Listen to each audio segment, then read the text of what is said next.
kinda have to film this. I'm doing a scary video, and I couldn't figure out how to get off the spot of the YouTube. I'm just gonna continue recording. It's 50 minutes long. And I'm almost halfway. The story is told in a female perspective. It happened to me when I was around 15 years old.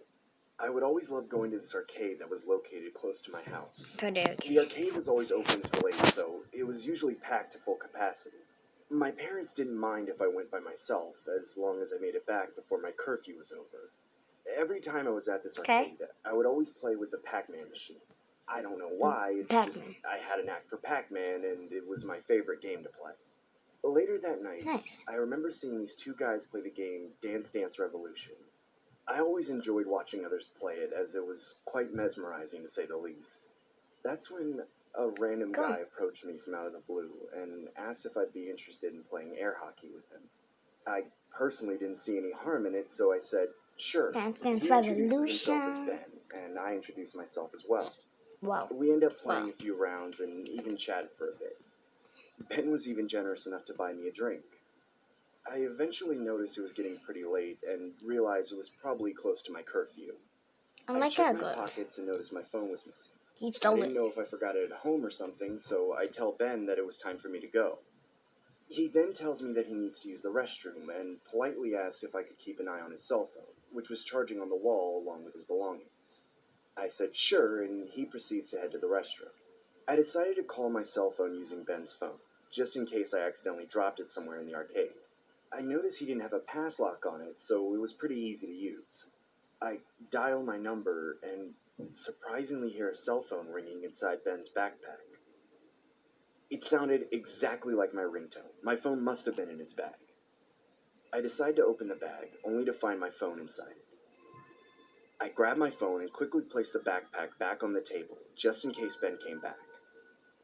I felt really uncomfortable knowing he had attempted to steal my phone, considering the fact that he came off as this really nice guy. I noticed he was still in the restroom, so I randomly scanned through Ben's phone.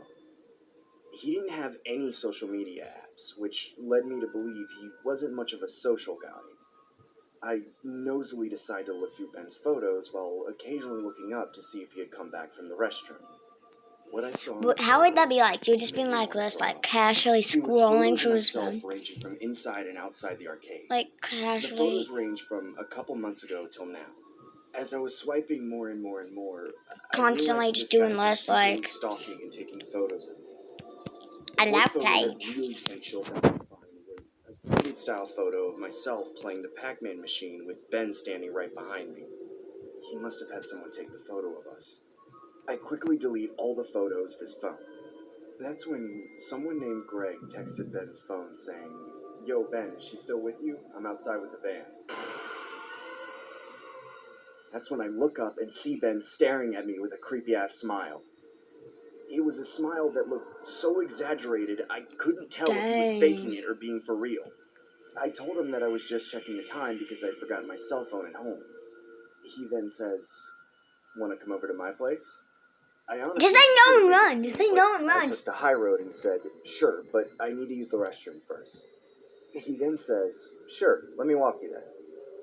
Ben walks me into the restroom, and I immediately took the opportunity to call my dad to come pick me up. I can see Ben glimpsing through the door every time someone exited the restroom like a creep. That's when I decided to tell two older girls I saw about my situation. They kindly escort me outside, only to find Ben no longer there. I then get a call from my dad telling me to come outside and that he has arrived. I quickly rush into his car and act like nothing ever happened.